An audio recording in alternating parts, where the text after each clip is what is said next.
How will the right wing in the US react to the news that the Fox News talking heads knew Trump lost but still push the lie? Honest answer, I dabble into MAGA world, I consider myself on the right socially. But not quite MAGA. And they've thought that Fox was in on it since 2020. Due to things such as Fox calling Arizona for Biden early. A lot of the diehards think Fox is too liberal, except maybe Tucker, and switch to OWN or Newsmax. They want care cause they either A, won't believe it or B, are so tired of hearing about him they would rather not acknowledge it. Most right-wing folk never wanted Trump, they just didn't want the alternative more. Same with Biden. The left don't want him, they just really didn't want Trump. It sucks having to vote for the best of the worst. The die-hard MAGAs, the news won't even reach them. If it does, they'll say it is a bunch of lies. People who are MAGA but are trying to shed the label because everyone in their life hates them, the news still likely won't reach them. Establishment Republicans, they will say they knew all along that these were lies but that they weren't echoing them. Average conservative voter, they will likely echo whatever the establishment Republicans are echoing, as that's the best path for optics. So all in all, just another day in their world.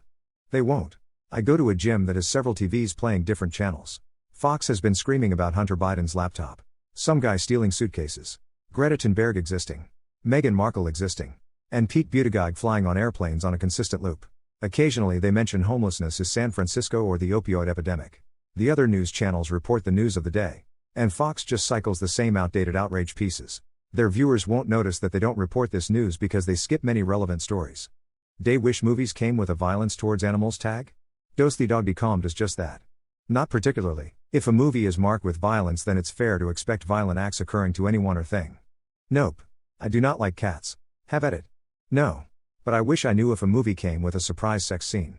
I stopped watching Family Guy and American Dad years back when I realized that every episode I was bracing myself for the inevitable cruelty to animals joke. I know it's a cartoon blah blah blah, but I can just see people emulating what they see on even these shows for kicks. It ruined the fun of the shows for me. If someone was to give you $1 million loan today, what would you do with it? Your likelihood of obtaining a $1 million business loan depends on the lender and your own financial criteria. Banks and credit unions tend to have rigid. Depending on interest rates and repayment plans, I would use it to buy a house if the terms were very favorable. If they were bad, I would just immediately return the money. Depending on the interest rates, the answer is to buy a few rental properties and use the profits to pay back the loan. There's a whole school of thought to using debt to your advantage financially, rather than focusing on being debt-free. Start a private military company and profit off the current world conflict. Starting with general militant security and well-armed units. Over time, develop wealth to get better equipment and maybe pilots. Ask about the loan details, and if they work for me, invest the money in real estate. Most likely in properties I can rent out or renovate and sell later on. Ask for payment terms. Slap it into a high-interest savings account and make the term payments while it accumulates interest. Good way to build credit and earn interest to spend. Worry my ass off about how much interest I was going to have to pay. Either that. Or 2 chicks at one time, man. With $1 million I think I could set something like that up. Get several of those short-term CD from my credit union set to mature right before repayment is due. Use the interest to start the payments. And hopefully, I will have a nice chunka when the loan's paid off. A small loan of $1 million? That would be a humble beginning. Then I would make some moves. Big moves. I'm telling you, no one would be moving faster than me. I'd be the fastest. I've always been fast, you can ask anyone. Who knows? Might even run for president one day, it's not out of the question. How do you politely refuse to share information with nosy people? You mean? Like at work, presumably so they'll have something to gossip to others about.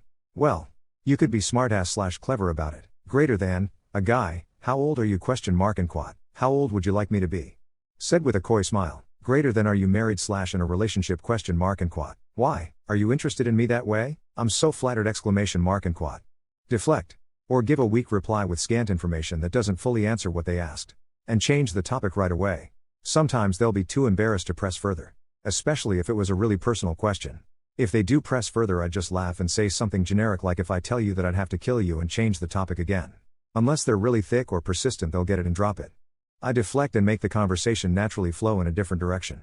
If someone keeps nagging and pushing, I don't really see any reason to be polite and have no problems telling them to fuck off. But if I have to because of work or whatever, I'll just give them a smiling but stern "that's private. Sorry," and change topic. I don't know. This bold answers I used in the past too. It didn't work out well. People are scared of you if you react very confrontational. I like to keep my interactions with people friendly and lighthearted. So now I respond as a politician does on a straightforward question from a news reporter. I just start to give a very long and vague answer. After 2 sentences you see people zoning out. They can't handle it and they can't stay focused. And then I say 2 or 3 vague sentences and finish it with questions. So how about you? Then they wake up and present. They answer the question. What have you done to make a girl uncomfortable without realizing until now? I used to be the where's my hug guy. I foolishly thought it was a way to express affection. I only found out online that those guys are considered creeps. It made me so paranoid that I did a hard 180 and now hugs terrify the ever-loving ST out of me. I feel like each and every time I hug someone I'm doing something wrong. Called her boss lady and quat. Called the men boss man and the women boss lady. Everyone else was fine, and that's just how we respected authority where I'm from. But she felt insecure and couldn't take seriously that I considered her an authority. I was at a networking event and talking to this woman. Just kind of why are you here kind of bullshit when it suddenly dawned on me that because of the position of the tables, I had basically trapped her in a corner. Definitely made her uncomfortable, and I was too awkward to acknowledge that I had done that.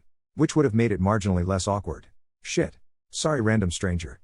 Basically existing. Even if I was just eating lunch. Falling in line for the register. Walking towards home. Waiting for public transport. Waiting for someone else. Ordering food. And many more. Most of the time I just keep to myself and hope to God my mere presence does not disturb anyone. It has worsened where I just go out when absolutely needed. Making really dark jokes. I don't tell jokes at all to anyone unless I know them really well. People that don't know me think I'm really strict. Serious and boring. Barely talk.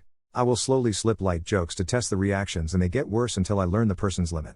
I had to learn that after making a joke that made a girl cry. I had just met her that day and didn't know she had a lot of mental health issues.